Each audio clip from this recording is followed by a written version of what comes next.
नमस्कार, मैं हूं अंकुर और आप देख रहे हैं सत्यहिंदी.com। सत्य हिंदी की खबरें शुरू करें उससे पहले आपको यह बता दें, जैसा कि आपको पता भी होगा कि सत्य हिंदी का ऐप आ चुका है और उसको डाउनलोड करने के लिए आपको इस वीडियो के डिस्क्रिप्शन में जाना होगा। इस ऐप को आप गूगल प्ले स्टोर से भी डाउनलोड कर सकते हैं।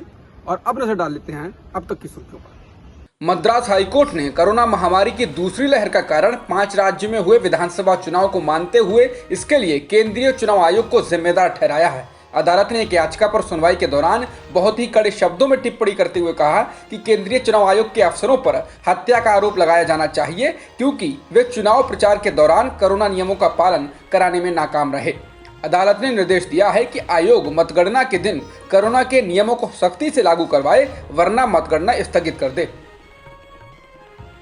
जेल में बंद पत्रकार सिद्दीक कप्पन की पत्नी ने भारत के नवनियुक्त मुख्य न्यायाधीश एन.वी. रमन्ना को पत्र लिखकर आरोप लगाया है कि उनके पति को मथुरा के एक अस्पताल में बिस्तर के साथ जंजीर से बांध के रखा गया है। कप्पन की पत्नी ने सीजीआई से अपील की है कि वो इस मामले में हस्तक्षेप करें और उनके पति को इस अस्पताल से बाहर वापस जिला जेल में ही भिजवा दें। बता दें, पत्रकार कप्पन कोरोना से संक्रमित हो चुके हैं और उनकी हालत गंभीर बताई जा रही है। सीजीआई को लिखे पत्र में उनकी पत्नी लिखती हैं कि वो 4 दिन से शौच के लिए भी नहीं जा पाए हैं और उनकी हालत गंभीर है। कप्पन के वकील ने कहा कि अस्पताल में भर्ती कराए जाने से पहले कप्पन कमजोरी की वजह से जेल के शौचालय में गिर गए थे, जिसके कारण उनके चेहरे पर चोटें आ गई थीं और वो साफ तौर पर बोल भी नहीं पा रहे हैं।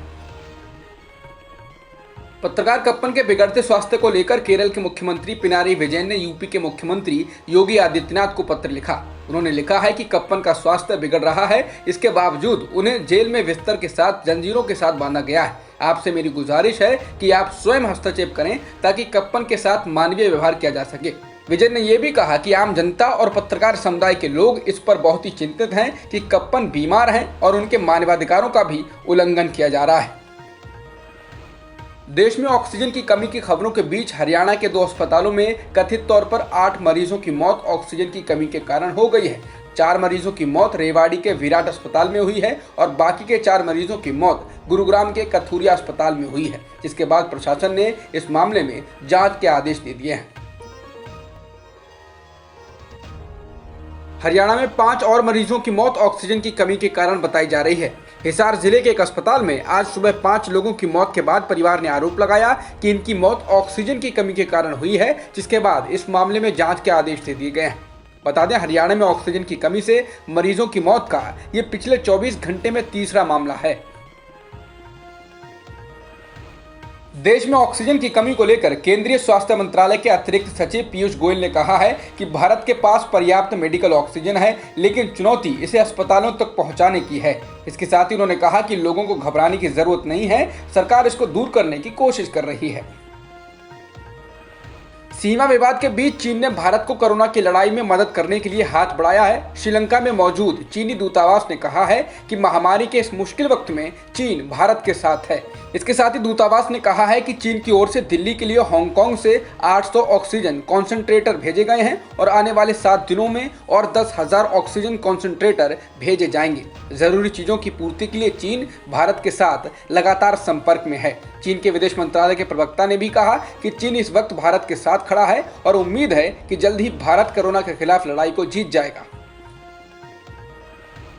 फ्रांस, यूरोपीय कमीशन और यूएई ने भी भारत को महामारी से लड़ने के लिए मदद भेजने का आश्वासन दिया है। तो उधर ब्रिटेन ने कहा है कि वो भारत के लिए कोरोना से लड़ने के लिए 300 से अधिक ऑक्सीजन कॉन्सेंट्रेटर समेत 600 मेडिकल उपकरण भेज रहा है। इसके अलावा वो भारत के साथ संपर्क में है। सिंगापुर ने भी भारत के लिए 500 बाईपैप, 250 ऑक्सीजन कॉन्सेंट्रेटर और बाकी जरूरी मदद भेजी है। इसके अलावा यूएई ने कहा है कि वो भारत की हर संभव मदद करेगा। ऐसे समय जब भारत में कोरोना के रोजाना लगभग 3.5 लाख नए मरीज सामने आ रहे हैं, कई देशों ने मदद का हाथ भी बढ़ाया है और कहा है कि वे इस महामारी से उबरने में भारत की हर मुमकिन मदद करेंगे। अमेरिका, ब्रिटेन और यूरोपीय संघ ने कहा है कि वे दवाएं, उपकरण व दवा के कच्चे माल भारत को तुरंत भेजेंगे। वहीं अब अमेरिका ने कच्चे माल के निर्यात पर लगा प्रतिबंध भी हटा लिया है। अमेरिका के राष्ट्रपति जो बाइडेन ने कहा कि महामारी के शुरुआती दौर में जैसे भारत ने हमारे लिए सहायता भेजी थी, उसी तरह जरूरत के समय भारत की मदद के लिए हम भी कटिबद्ध हैं।